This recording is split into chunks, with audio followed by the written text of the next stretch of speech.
ร้อมเด้อสำหรับสายอัดบังไฟเฮาใครอยากอัดแม่นลงมาเด้อเตรียมความพร้อมแล้วเสร็จ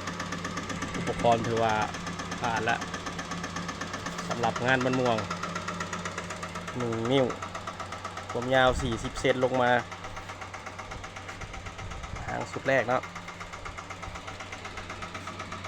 พร้อมแล้วพร้อมให้ใส่บริการและทีมงานเพชรลำโขงบวกสาวน้อยทิพย์เกสรปีนี้ว่าลงเครื่องเรียบร้อยเตรียมถ่าใส่บริการพี่น้องเขาเด้อใครอยากมาอัดเห็นลงมาเลยเตรียมพร้อมละ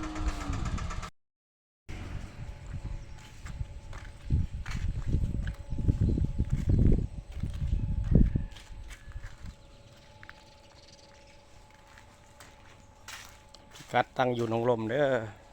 ใครอยากอัดมาอยู่หนองลมตั้งอยู่หนองลมพร้อมแล้ว